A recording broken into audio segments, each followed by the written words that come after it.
Des enfants d'1 année, je me pose la question, Seigneur, qu'est-ce qu'ils ont fait et qu'est-ce que moi j'ai fait pour que tu me retiennes en vie? C'est que quelque part, nous réalisons l'amour de Dieu. Et c'est par cet amour que nous devons nous lever, premièrement, pour dire merci à Dieu. Laisse que le Seigneur te bénisse. Il y a un grand événement qui va commencer aujourd'hui. Et je crois qu'il a déjà commencé à l'éternité. Mais au vu des gens, au vu de l'Église, c'est un événement qui commence aujourd'hui, notre séminaire qui est intitulé « Le mouvement de l'Esprit de Dieu dans ta vie ». Le mouvement de l'Esprit de Dieu dans ma vie. Le mouvement de l'Esprit de Dieu dans la vie de l'homme. Est-ce qu'on peut dire Amen? Amen. Je ne peux jamais commencer mon enseignement sans toutefois remercier les chants. Est-ce qu'on peut acclamer pour les chants?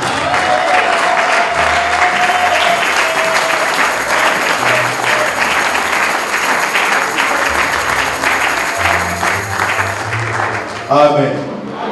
Ça prouve que les gens aiment Dieu. Vous savez, dans la vie, il y a une chose. Tu peux être un bon électricien. Un bon électricien. Mais l'essentiel, ce n'est pas d'être un bon électricien. L'essentiel, c'est aimer le travail que tu fais. Même si la personne n'est pas un bon électricien, mais s'il aime ce qu'il fait, il le fera avec amour et précision. Papa, que le Seigneur vous bénisse encore. Très reconnaissant encore pour la présence de notre bien-aimé Honoré. Je sais que sa présence, si tu ne le sais pas, c'est une bénédiction pour cette église. Est-ce qu'on peut le bénir?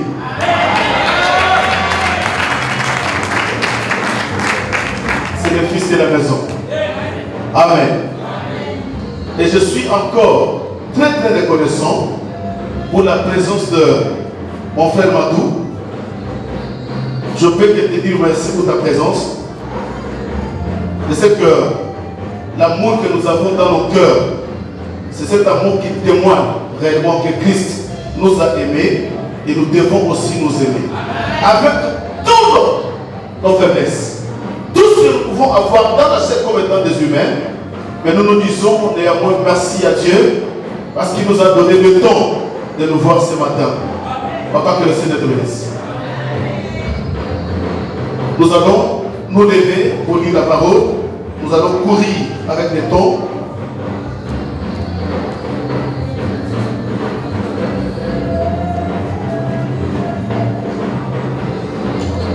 Genèse chapitre 1er,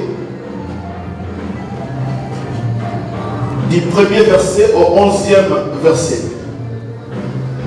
Genèse chapitre 1er, du 1er verset au 11e verset. Nous sommes au commencement, Dieu créa le ciel et la terre. La terre était informe et vide. Il y avait des ténèbres à la surface de la vie. Et l'Esprit de Dieu se mouvait au-dessus des eaux. Dieu dit que la lumière soit, et la lumière fut. Dieu vit que la lumière était bonne, et Dieu sépara la lumière avec les ténèbres. Dieu appela la lumière jour, et il appela le ténèbre nuit. Ainsi il y eut un soir, et il y eut un matin, ce fut le premier jour. Dieu dit qu'il y ait une étendue entre les eaux, et qu'elle sépare les eaux d'avec les eaux. Et Dieu fit l'étendue, et il sépara les eaux qui sont au-dessous de l'étendue avec les eaux qui sont au-dessus de l'étendue.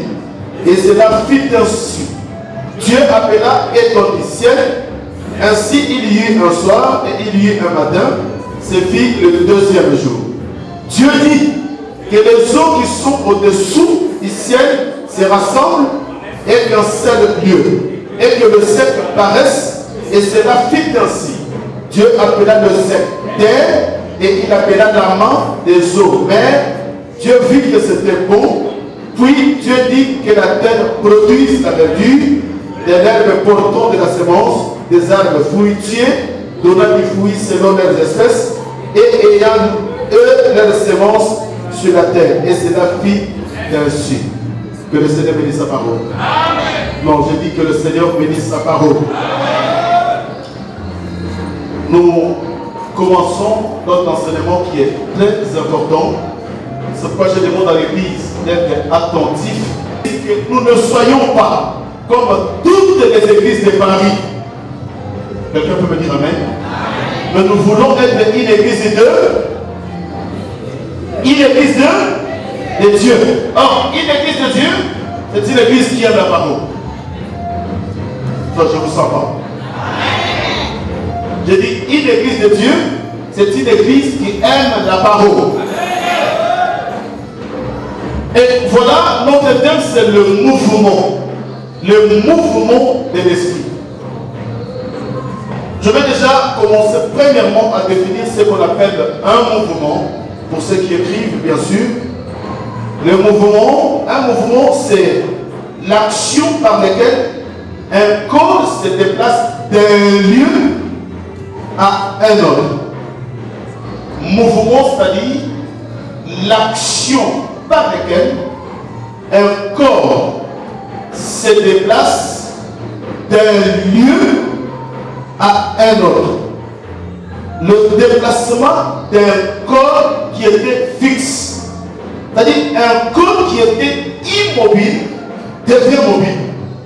J'étais fixé sur un point A et maintenant il me demande de faire un mouvement. Or, quand je fais un mouvement, c'est-à-dire je quitte un point B, là où j'étais fixe, je me déplace. Et en se déplaçant, cette action de se déplacer, c'est ce que nous appelons un mouvement. Est-ce que quelqu'un peut dire Amen? L'église est avec moi. Amen. Non, non. Est-ce que nous sommes ensemble? Dites-moi Amen. Et les mouvements que nous parlons, ce n'est pas les mouvements d'un homme, mais nous parlons sur les mouvements de l'esprit. Parce que l'homme peut faire un mouvement. Mais il y a un temps, la vie de l'homme devient mobile. Parce que quand la personne dort, quand une personne dort, sa vie n'est pas en mouvement. Sa vie est immobile. C'est-à-dire qu'il devient fixe, cloué sur le lit. C'est pourquoi nous n'avons pas besoin de parler sur le mouvement de l'homme. Parce que le mouvement de l'homme a un temps. Il il y a un temps, la Bible dit que nous vivons, parce que nous sommes passagers sur la terre, mais il y a un temps, l'homme peut cesser d'être en mouvement. Même un arbre peut cesser d'être en mouvement. Un objet peut cesser d'être en mouvement.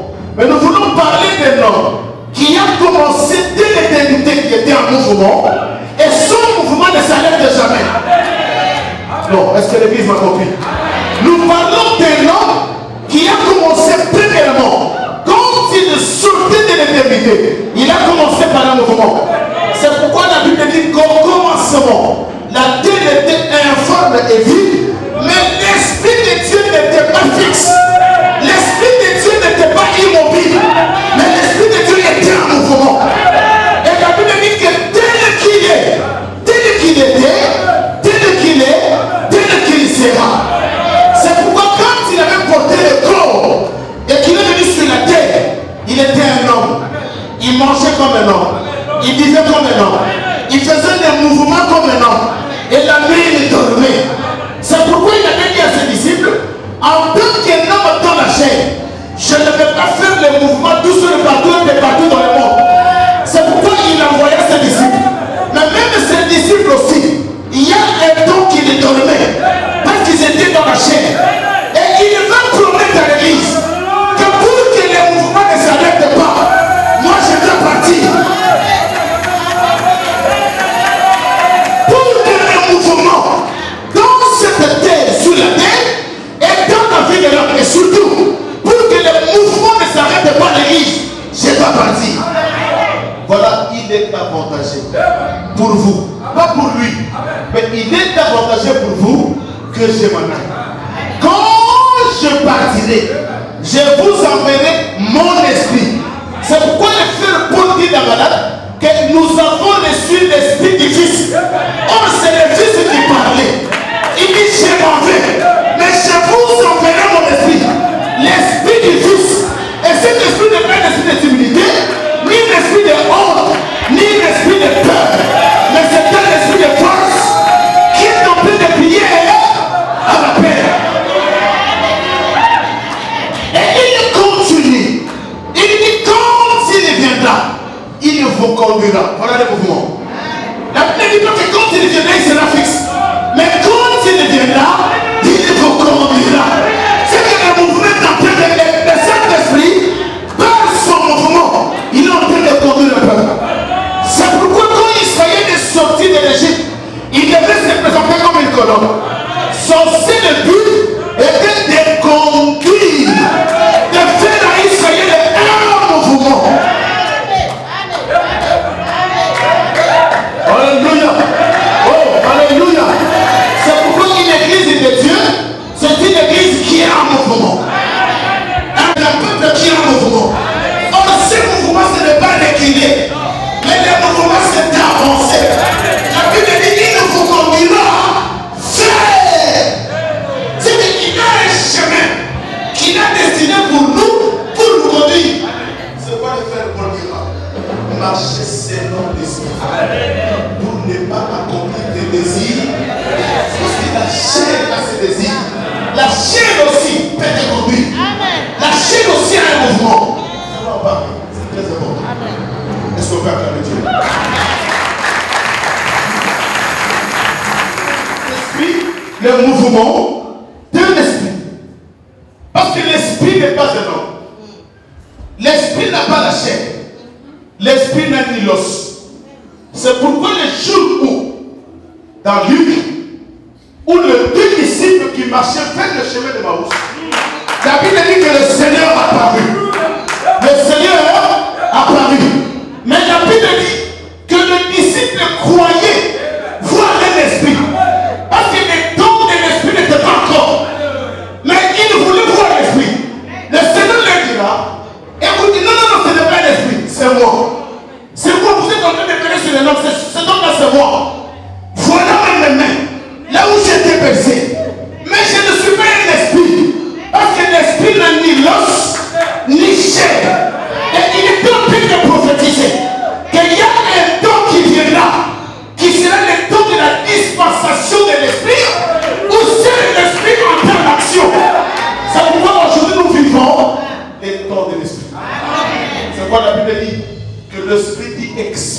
seulement qu'au temps de la fin, voilà les temps de la fin. C'est quoi je vais demander à quelqu'un de faire plus attention avec sa vie chrétienne, parce que nous sommes au temps de la fin. Et le signe même du temps de la fin commence à se faire voir. C'est pourquoi nous ne pouvons jamais nous plonger dans la distraction comme au temps de Noé. Bien aimé, n'abandonnez pas l'église, n'abandonne pas le Seigneur à cause de ton travail. N'abandonne pas le Seigneur parce que tu es marié. N'abandonne pas le Seigneur à cause des enfants. Vous savez, moi je dis tout le temps, si le Seigneur t'avait laissé stérile, tu aurais voulu être toute ton église, prier Dieu pour que le Seigneur te donne des enfants. Mais les enfants ne peuvent jamais te bloquer d'aller servir le Seigneur. Alors, Chimène, que le Seigneur te bénisse. Non, j'ai dit ça, Chimène, que le Seigneur te bénisse. Est-ce qu'on peut dire Amen? Acclamez très fort le Seigneur.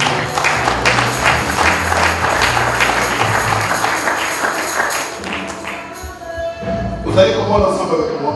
Est-ce que nous sommes ensemble? J'ai dit, suis-moi bien. Parce qu'à la fin, nous allons prier. Nous voulons voir réellement le mouvement de l'esprit dans ta vie. Il y a une chose que le Seigneur a fait. Avant de créer, la Bible dit que le Seigneur est sorti de l'éternité. Il y a une habitation que le Seigneur a fait. Mais il est sorti de l'éternité pour commencer la création. Maintenant, avant de commencer la création, Dieu va constater une chose. La Bible dit que la terre était informe et vide. La terre était informe et vide. Mais il y avait des ténèbres qui régnaient à la surface de la Bible. C'est que la terre était cachée sous les ténèbres. Mais écoutez, il y a une chose que le Seigneur a fait. Le Seigneur en sortant de l'éternité. Parce que là, il n'avait pas un corps comme une personne. Mais il était un Dieu en esprit. Parce que quelqu'un dans la chair ne peut jamais créer. Un homme dans la chair ne peut jamais créer. Mais il n'y a que l'esprit de Dieu qui crée. Mais pour créer, il y a une chose qu'il devait faire. Qu'est-ce qu'il a fait?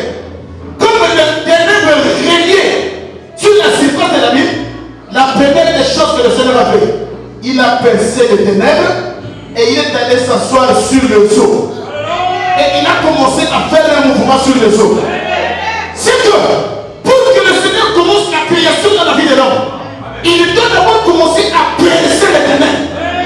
Parce que tant que les ténèbres viennent dans la vie d'une personne, Dieu ne peut jamais créer. Il était obligé de percer. Il perce les ténèbres et il reste sur les eaux. Et il commence son œuvre. Dieu vit. Il vit que le ténèbre est né. Dieu m'a dit, premièrement, va décréter que la lumière soit. Et la lumière fut. Alléluia. Oh, alléluia. C'est que dans la vie des personnes, s'il y a des ténèbres, or ces ténèbres que je suis en train de parler, ce n'est pas la nuit, mais le ténèbre qui est l'image du péché.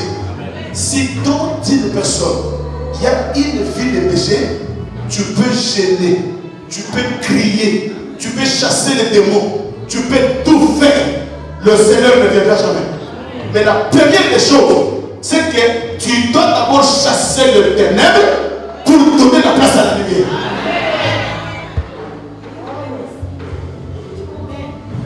Or, le ténèbre, c'est le péché. C'est pourquoi d'ailleurs la Bible dit que ce sont vos péchés. La main de Dieu n'est pas trop courte pour venir, ni son oreille trop dure pour entendre. Mais ce qui vous empêche, c'est quoi? C'est le ténèbre. Tant qu'il y a des ténèbres, Dieu ne peut jamais créer. C'est pourquoi la première des choses que Dieu a fait, il devait d'abord ôter les ténèbres. Mais je vais demander à une personne. Tu dois avoir les soucis de ta vie. N'ayez pas tout simplement les soucis d'avoir des papiers, les soucis de te marier, les soucis d'avoir des enfants, les soucis de voyager, les soucis d'avoir des voitures, des véhicules, de l'argent, un bon travail. Non, tout cela passera. Mais ce qui est très important dans la vie de l'homme, c'est la crainte de Dieu.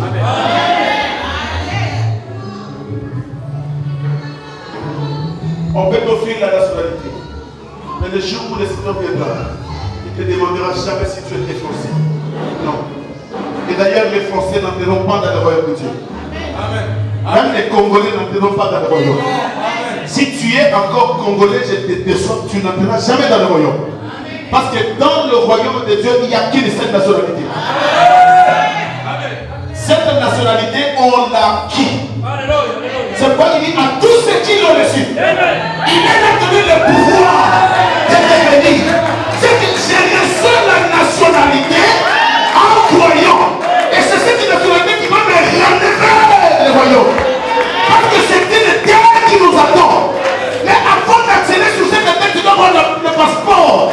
Mais pas le passeport français, ni le passeport congolais. Mais il y a un passeport invisible.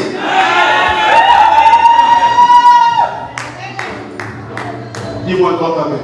Celui-là que Néhémie appelle le renard. Oh, celui qui a la mission de détruire, c'est une seule personne. Amen. La personne de Jean chapitre 10, le verset 10. Qu'est-ce que la Bible dit? Le voleur vient que pour détruire, dénommer et égorger. C'est que la miracle que Néhémie devait détruire, il n'y a qu'un seul renard qui a l'autorité de détruire. Ce renard-là, c'est le diable. Et le démon. Est-ce que quelqu'un a compris? Oh, je peux aussi aller dans un sens prophétique. Avant que le Seigneur reprenne, je vais le tourner sur les renards. Mais je vais parler pour les éclos. Avant que le Seigneur reprenne la tête de l'église, il y avait déjà une tête. La tête, c'était qui? C'était un prophète. Parce qu'un prophète, c'est la tête d'une nation. Même si Israël était dirigé par le roi. Mais en réalité, Israël n'était pas dirigé par le roi. Dans Deutéronome 23, la Bible dit, Moïse était le prophète, c'est lui qui était le roi. Vous avez déjà dit cette écriture? Il est le prophète, mais la Bible dit que le prophète Moïse, c'est lui qui était le roi. C'est qu'en réalité, c'est le prophète qui dirigeait Israël. Or, Jean-Baptiste, comme étant le prophète de l'Alliance, c'est lui qui dirigeait la tête. Parce que le prophète qui a la loi. Oh. Parce que le prophète doit ramener la loi. Et c'est la loi qui régna en Israël. Maintenant, pour que le Seigneur reprenne la tête de l'église, il fallait que la première tête soit coupée. Amen. Amen. Amen. Pour que le Seigneur reprenne la tête de son église. Parce que c'était Jean-Baptiste qui avait des disciples. Or, avoir les disciples, c'est l'image de l'église. Mais qui l'église, c'était le prophète. Maintenant, Jésus trouve que dans mon église, je ne peux pas les lier. Je n'ai pas de place. C'est mon corps. Je dois me prendre ce corps pour que je me pose dessus comme étant une tête. Mais il y a déjà une tête qui est le prophète. C'est que la tête doit être coupée pour que moi je ne fasse ma place. C'est pourquoi la tête de Jean-Baptiste a été coupée. Maintenant le Seigneur, comme étant la tête de l'épouse de l'église, il reprend de sa place. C'est pourquoi il dira maintenant, je vous ai établi comme un édifice édifié pour devenir une habitation de Dieu. Mais chose bizarre, la Bible dit que toutes les personnes qui avaient attrapé cette femme avaient les pieds. Hein? Oh, alléluia. Ils avaient tous des pieds. C'est que pour Moïse, selon la loi de Moïse, cette femme était déjà morte. La femme était déjà lapidée. Mais ils ont commis une erreur. Ils ont commis une erreur. Bien aimé, les démons ont commis une erreur. Ils t'ont poussé d'aller prier. Vous savez, quand rien ne marche, les démons te poussent d'aller chercher Dieu. Des fois, si tu avais la nationalité, tu avais des voitures et des voitures, tu aurais été un prostitué à Paris, tu aurais été un courrier de Gibon, le Seigneur a bloqué ta vie. Il te pousse d'aller chercher le Seigneur. Il a bloqué ta vie. Et il te pousse d'aller chercher Dieu. Parce que pendant que les choses deviennent dures, c'est alors que la nation du Seigneur va aller chercher Dieu.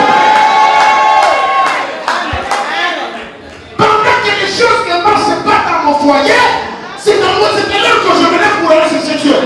Avec cet homme, comme rien ne marche, il y a un homme qui va m'écouter. Je vais aller le chercher. Avec cette femme, comme rien ne marche, je ne quitterai jamais le Seigneur. Je reste avec Dieu parce qu'il y a quelqu'un qui a la solution. Et ils l'ont poussé vers la porte de la grâce. Et maintenant, arrivé vers le Seigneur, le Seigneur ne regarde pas comme Moïse. Bien aimé, là où les gens voient dans ta vie, il y a un blocage. Dieu voit un chemin. Là où les gens te critiquent, Dieu voit quelque chose de nouveau. Là où les gens t'insultent, Dieu est en train de voir un changement. Merci. Merci. Là où les gens voient la stérilité, Dieu voit les enfants. Là où le monde voit des éléments, Dieu est en train de voir le mariage. Et Dieu a un nom pour toi. S'il y a un nom, il y a des gens qui les gens du monde doivent donner un nom. Il y a un nom qu'on t'appelle. Mais le Dieu d'Israël a un nom pour toi.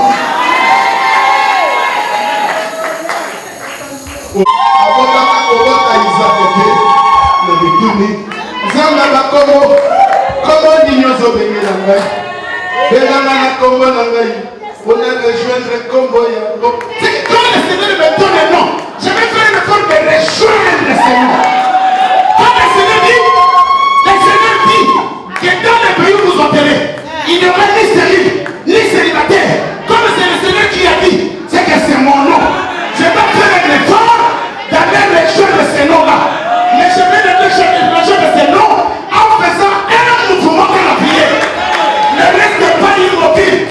Tu dois bouger pour aller chercher les noms par lesquels que le Seigneur te demande. Je vais dire à quelqu'un, tu as un nom. Ne regarde pas ce que les gens disent de toi. Un sans-papier qui n'a pas de valeur. Alléluia. Oh, alléluia. Est-ce qu'on peut acclamer le Seigneur?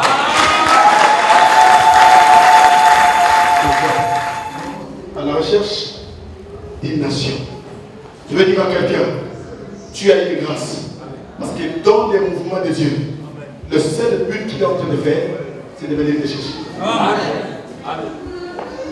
Si tu es là ce matin, parce que le Seigneur est venu te chercher. Amen. Pourquoi il était en train de chercher? Parce que c'est toi. J'ai des enfants. C'est comme vous savez, le Seigneur aime malin. Le Seigneur aime malin. Comme il voulait le mouvement dans la vie d'un couple, c'est pourquoi il vous dit, ne vous privez pas l'un et l'autre. Si ce n'est des communs, s'il y a quelqu'un qui aime malin, c'est le Seigneur. Si ce n'est que des communs.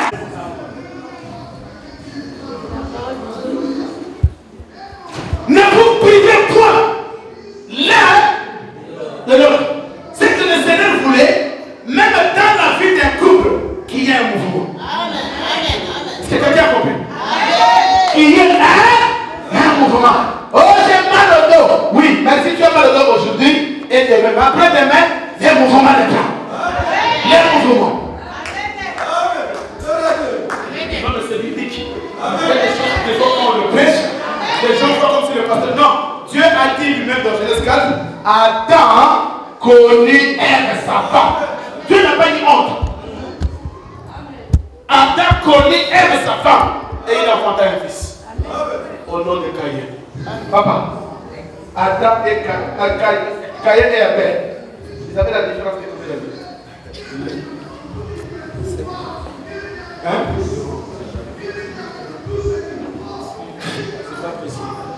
C'est pas écrit. C'est pas précis, non, c'est pas écrit. C'est que le Seigneur a caché pour nous dire que même dans un mois, tu peux en avoir. Amen. Même dans 2 mois, tu peux en avoir. Ne laisse pas ma sœur comme ça, tu dois faire le mouvement, frère. Tout le temps, mouvement. Tout le temps, mouvement. Non, tu exagères, oui, tu exagères, c'est biblique. Papa, tu n'exagères pas. C'est un mouvement qui est biblique. C'est toi qui n'es pas marié qui exagère. Toi qui n'es pas marié qui exagère. C'est pourquoi il y a un pasteur qui a prêché et dit aujourd'hui le diable est en colère. Parce qu'il croyait que même s'il saisit un chrétien, il va se prostituer selon lui. Mais comme le chrétien a une dimension d'impudicité élargie, même les démons sont fatigués. Les démons disent non, tu peux commettre l'impudicité, mais ça, non, c'est trop. C'est trop. Le mouvement de l'esprit. Avant que l'esprit entre en mouvement, il y a une chose que nous voulons faire. Déjà, c'est l'État. Qui occupe ta vie? Dans quel domaine ta vie est bloquée?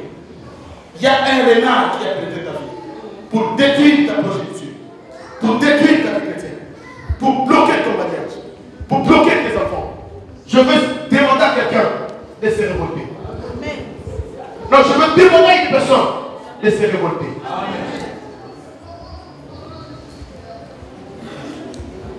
Vous savez, si tu aimes ta vie, je suis à la fin. Si tu aimes ta vie, tu ne peux jamais accepter que personne puisse se blaguer avec ta personnalité. Amen. Amen. Si tu aimes ta vie, tu ne peux jamais accepter que personne puisse te manipuler. Est-ce qu'il y a quelqu'un qui aime son corps? Amen. Il y a quelqu'un qui aime sa vie. Amen. Mais pourquoi les diables te manipulent? Pourquoi les renards ont occupé l'espace de ta vie? Amen. Quelle ta vie est occupée? Le Seigneur est en train de pleurer. Le fils de l'homme n'a pas eu de place. Le fils de l'homme n'a pas sa demeure. Le fils de l'homme n'a pas une habitation. Or, l'habitation de Dieu, c'est nous l'église. Mais l'église est occupée. Quand je parle de l'église, ne vois pas cette foule. Mais l'église, c'est toi. Amen. Ta vie est occupée. Il y a des blocages. Il y a de la malédiction. Il y a des liens. Nous devons couper tous ces liens. Amen. Pour que tu deviennes réellement une habitation de Dieu. Amen. Alléluia. Je sens une colère qui monte en moi. Ce n'est pas la colère diabolique, mais c'est une haine spirituelle. Amen. Je sens en moi la haine spirituelle monter. Je dis, pourquoi moi, Seigneur? Pourquoi ma vie doit être bloquée? Pourquoi ma vie doit être bloquée? Commence à t'élever. Mets-toi debout, nous voulons prier. Et commence à méditer. Pourquoi moi? Ferme tes yeux. Nos bien-aimés vont nous en donner une petite adoration. Puissons. Et nous allons vous poser la question. Commence à te poser la question, pourquoi moi? Pourquoi moi? Qu'est-ce que je fais? Pourquoi je dois être ce que je suis? Alléluia. Bien-aimé, je te pousse à te révolter. Je te pousse à te révolter. Pourquoi moi? À mon âge, qu'est-ce que je fais pour subir tout cela? Qu'est-ce que je fais? Qu'est-ce que j'ai fait? Oh, l'agneau de Dieu. Le Seigneur est en train de pleurer. Les renards ont de place. Les renards ont des habitations. Mais moi, les fils de l'homme, je n'ai pas là où je peux habiter. Là où je peux mettre ma tête. Oh, le Seigneur.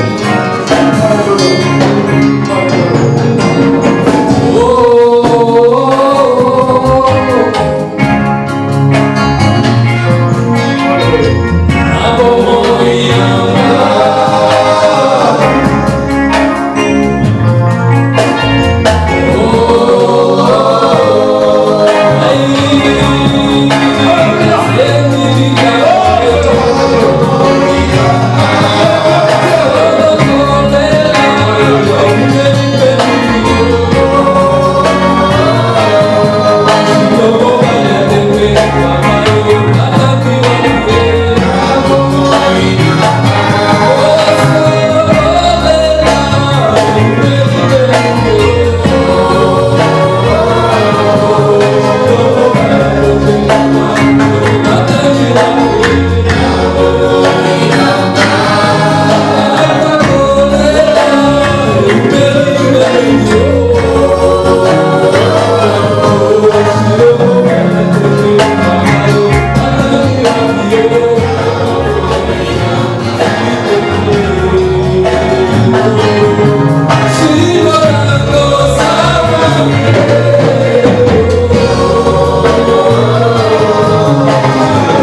Lorsque les renards entrent dans un champ, c'est pour dévaster, c'est pour détruire.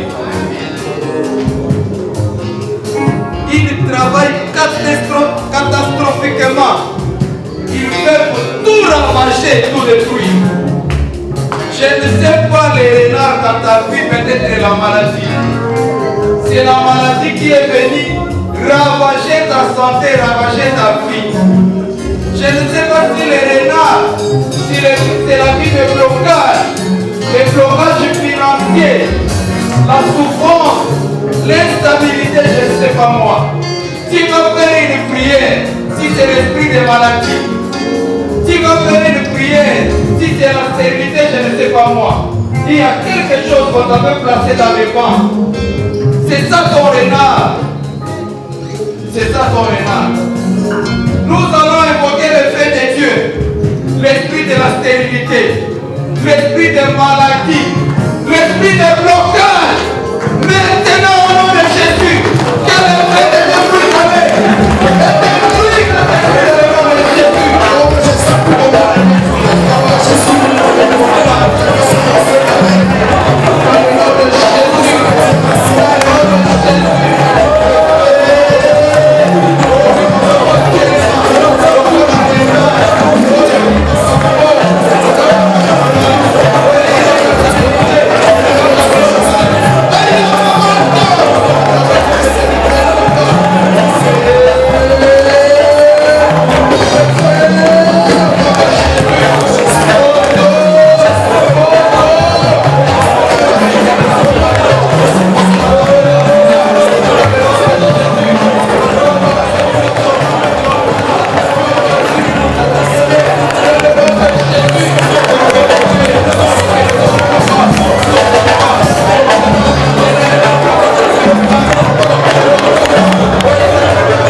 la cible de ces Puissance de nom de Jésus. Bien-aimé, élève de tes mains en l'air, tu vas faire une prière.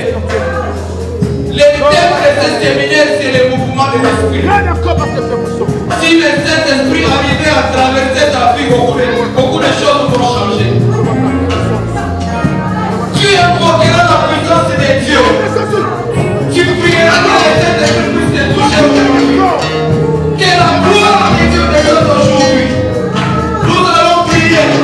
Que le Saint-Esprit fasse un mouvement aujourd'hui dans ta vie. Que le Saint-Esprit de Dieu fasse un mouvement dans ton couple. Que le Saint-Esprit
en ce moment, Seigneur éternel, après avoir écouté cette parole,